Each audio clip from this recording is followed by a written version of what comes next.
Let's do a quick lesson for men from Beowulf on your responsibilities to lead. So many of you, I'm sure, have seen the movie Beowulf. Few have read the book. I highly recommend that you read the entire book, cover to cover, of Beowulf. And even if you have read it in the past, I suggest you pick it up and look at it with fresh eyes as an adult, as a more of a grown man, and then read it. Read it a couple times, like through your life. Grab it here and there. All right, so let's talk. We're going to talk more towards the end of Beowulf and the consequences of not leading and what happens. So the quick synopsis of the story: Beowulf comes in. He's comes from a different kingdom. He's going to go rid another kingdom, another great hall, of this wickedness called Grendel. It's a monster.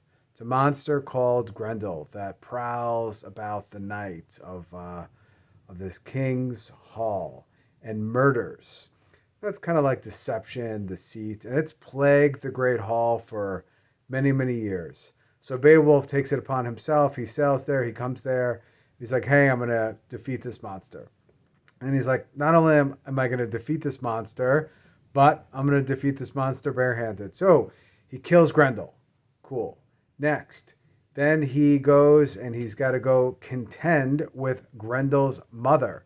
So he dives to the depths of the fiery lake in the, I don't know, whatever you can describe it, the pits of hell. Dives through that. He finds at the bottom, he finds Grendel's mother and kills her too. Then everything goes well for a long time. Beowulf, his fame increases, his lands increase, his kingdom increases. Everything is well. Then something happens. A dragon is awoken from his slumber. And Beowulf now has to go out and get this dragon and kill it. So what does Beowulf do? He grabs all of his guys that he's given rings to, like ceremonial rings, like his top warriors. Grabs a whole bunch of those guys. And Beowulf at this point is an old king. Like he's a much older man. He's been there, done that. But he still has the responsibility to keep his kingdom intact and kill this monster, the dragon. So Beowulf heads out. He's got his whole band with him of warriors. They're definitely going to be killing this dragon, right? So Beowulf goes in. Guess what happens? Except for one. All the other men, these of the most bravest warriors, the kind of, I guess you could say, princes of his land, are afraid. They're afraid to go in. So now Beowulf is just himself and with one other trusted warrior. That's it. That's it. So Beowulf goes and he fights the dragon. And both he and the dragon get mortally wounded. The one warrior who stayed with Beowulf, he thanks him. Beowulf perishes. The dragon perishes. He saved his kingdom, but with the cost of his own life. Now, the one warrior that was in there, he had begged the other men to come in. How could you do this? And things were easy, and you got your armbands, and you were warriors, you were princes of the realm. Like, how you can't fight. So now, here's the tricky part. This is the part for men that we all must understand. The warrior that survived, that was with Beowulf, that watched him perish, here's what happens. He warns all those other men. Your cowardice is going to spread far and wide to your realms, your domains. And that is going to cause a lot of trouble. They could have all gone in and shared in the glory, but no, they were cowards. They were obedient when it was easy to be obedient. And when it became challenging to obedience, fear took them over. And they become very, very afraid. Now, if you are very, very afraid, and everyone knows you're very, very afraid, and you didn't face the monster, what's going to happen to the people that you are leading? They're going to rebel against you. That's their curse. Everyone is going to rebel in their little realms against them because of their cowardice. The same thing goes for you men. In your realm, when I'm speaking of your realm, this is your family, your wife, your children, whatever is in your direct control as a man. So pretty much for you guys who are married and have children, or don't have children yet, but you're married, that's your realm, right? That's your house. That is the place you are to defend and lead and not be a coward.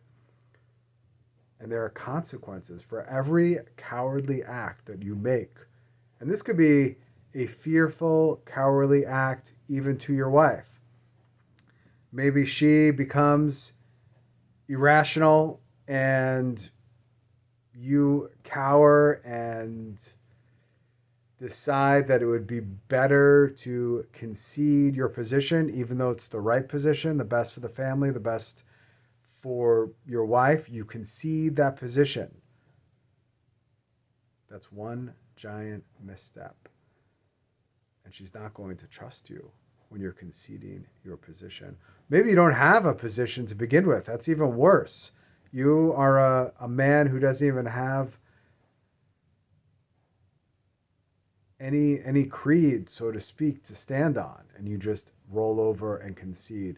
Or you concede out of fear of her wrath, or you concede of trying to do something called keeping the peace in your house, and you make concessions that are maybe immoral, unnecessary, shouldn't be done, not the best for your wife, not the best for your family. And that rebellion in your realm is going to start to poison just about everything. And the first person it's going to poison is you. Your authority gets jacked up right there. That causes a big problem within your family because now the obedience is jacked up.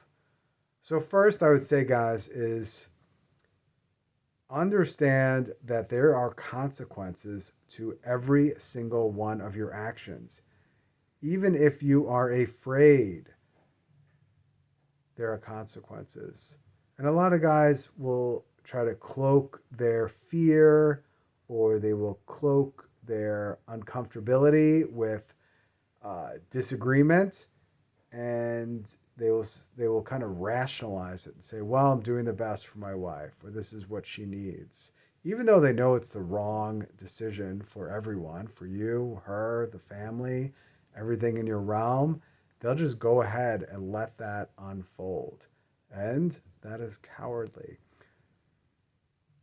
I'm not telling you guys just to wave my finger at you, because as much as I could wave my finger at you, I wave my finger at myself. I had made this mistake so many times that I didn't realize that, quote unquote, keeping the peace was never keeping the peace. There'd be no peace when you're trying to rationalize something and say, well, I am keeping the peace. There is no peace when you're cowering to your wife because of her wrath, because the disagreement. There's going to be no peace for you and no peace for her. She's not going to be happy either. That whole, and you guys have heard this on many other channels, that whole happy life, happy wife. If you walk around trying to please your wife in every action that you take, that happy life, happy wife doesn't exist. Have a backbone. And in order to have a backbone, you have to have some principles to stand on first. You must have, I don't know any other word, but creed. You must have a set of beliefs that are unshakable. These beliefs, I think, are best found and easiest to implement because we have thousands of years of beliefs in the Holy Catholic Church. That'll give you the beliefs that you need to truly have a happy life. Not a peaceful life, not a life free of strife or a life free of disagreement, but you will have a life of obedience and discipline, and you will be a man that your wife respects and a man that other men respect as well. Because they know that your word is your word. They know they can rely upon you. They see your example, how you raise your family and your kids. I'm telling you because I've made these mistakes and how to correct them. And once you make one of these mistakes and you settle or you compromise that that belief that you were holding on to, that you compromise to quote unquote keep the peace and to pacify her wrath, no one believes that belief anymore because you fold it under pressure, probably very quickly, very, very quickly. I know I've done that before. Rather than maybe have a very uncomfortable situation for hours or maybe days or maybe months. Yeah, one of my situations was months long. I folded. And I've also had situations where I stood my ground because it was right and it was true. And that caused a disagreement that lasted, I don't even know, like 9 or 10 months. That was tough. That was pretty tough. I've had other disagreements that lasted the same thing. And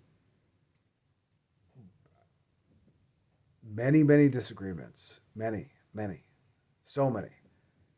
But if it's right and it's true, you have to order your house. You have to order your realm as a king does, as a prince does.